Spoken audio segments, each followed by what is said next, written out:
ନେମାଳ ବଟରୁ ଯେତେ ଉଦୟ ହେବ ଶ୍ରୀକ୍ଷେତ୍ରରେ ପଡ଼ିବ ହୁରି ନୀଳାଚଳ ଛାଡ଼ି ଯିବେ ଜଗନ୍ନାଥ ଛତିଆ ହୋଇବ ପୁରୀ।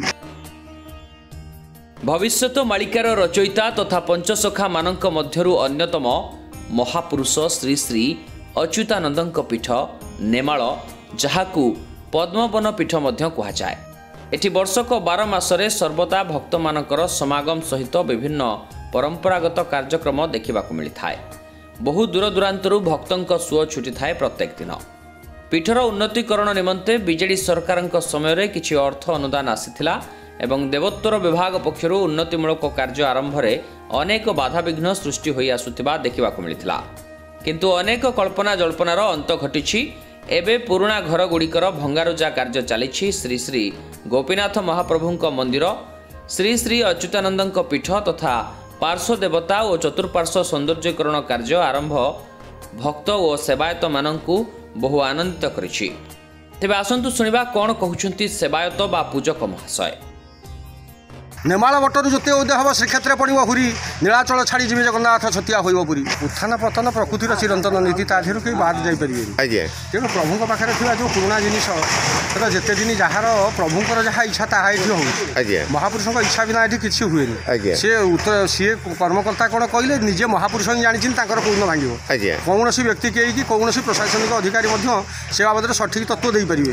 ଏ କଥା ବିଗତ ଦିନଠୁ ଏବେଠୁ ଆରମ୍ଭ ହେଲାଣି ଭଙ୍ଗା ହେବ ବୋଲି ତାର ସମୟ ହେଇନି। ତେଣୁ ଯେତେବେଳେ ସମୟ ହେଲା ସେ ଜିନିଷ ହେଲା। ତେଣୁ ମହାପୁରୁଷଙ୍କ ପୀଠ ଏକ ଦ୍ୱିତୀୟ କ୍ଷେତ୍ର ହବ ବୋଲି ମହାପୁରୁଷ ଯେଉଁ ପୂର୍ବରୁ ଲେଖିଥିଲେ ଯେ ରାମଚନ୍ଦ୍ରଙ୍କୁ କହିଥିଲେ, ରାମଚନ୍ଦ୍ରରେ ଶୁଣୁ ସୁଦର୍ଶନ ଦାରୁ ହୋଇବ ରାମ ଜାଣିବୁ ଯେବେ ନବ କଳେବର ସମୟ ଚକା ଛାଡ଼ିବି ତେବେ। ନୀଳାଚଳ ଧାମ ଛାଡ଼ିନ ପଦ୍ମ ମନେ ରହିବି ସୁଦର୍ଶନକୁ ମୁଁ ଆୟୁଧ କରି ଧରି ନଥିଲି। ଯେଉଁ ସୁଦର୍ଶନ ଅଟନ୍ତି ସାକ୍ଷାତ ଜଗନ୍ନାଥ ସେତେବେଳେ ଲୀଳା କରିବି ଭଣେ ଦିନ ଅଚ୍ୟୁତ। ତେଣୁ ସେ ବେଳ ଆସିଗଲା ଯେତେବେଳେ ଯାହା ହେଉଛି ତାହା ନିଶ୍ଚିତ ଭାବରେ ପ୍ରଭୁଙ୍କ ଇଚ୍ଛା ଅନୁସାରେ ହେଉଛି, ସେ ମହାପ୍ରଭୁଙ୍କ ଇଚ୍ଛା ଅନୁସାରେ ହେଉଛି।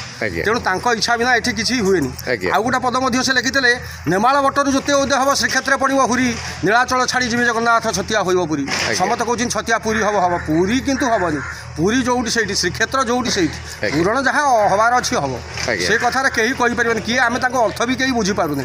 ତେଣୁ ଯିଏ ଯାହା ପାଇଲା ସିଏ ତା ଯାହା ପାଇଲା ତାର ସେ କହିଦେଲା।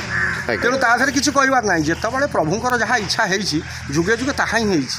ମଣିଷର ଇଚ୍ଛା ଅନୁସାରେ କିଛି ହେଇନି ବା ହଉନି, ବା ଆ ଦେହରେ କୌଣସି ଲୋକ ବା କୌଣସି ଯେକୌଣସି ବ୍ୟକ୍ତି ବିଶେଷ ହୁଅନ୍ତୁ, ଭକ୍ତ ହୁଅନ୍ତୁ, ସମସ୍ତେ ଆ ଦେହରେ ଖୁସି ଅଛନ୍ତି। ଯାହା ହଉ ପ୍ରଭୁଙ୍କ ପୀଠ ଗୋଟେ ନୂତନ ରୂପ ଧାରଣ କରିବ। ଏଠି ଯେଉଁ ଭକ୍ତମାନେ ଆସିବେ ଆରାମରେ ବସିବେ, ଏଠି ଖାଇବାକୁ ଜାଗା ନାହିଁ, ଆଚ୍ଛା ରହିବାକୁ ଜାଗା ନାହିଁ।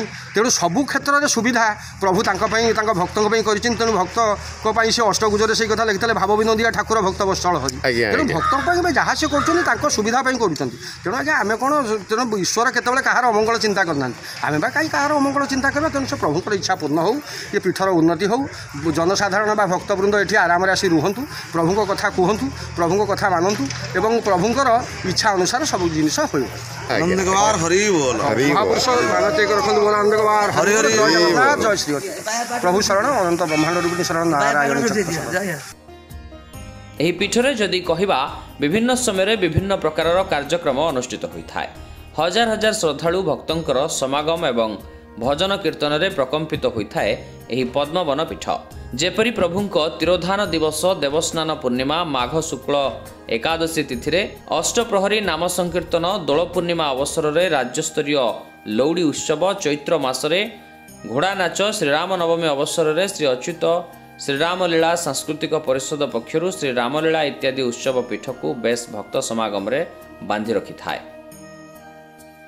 ନେମାଳରୁ ବିଭୁ ପ୍ରସାଦ ବୋଷଙ୍କ ରିପୋର୍ଟ, କର୍ତ୍ତବ୍ୟ ନ୍ୟୁଜ୍।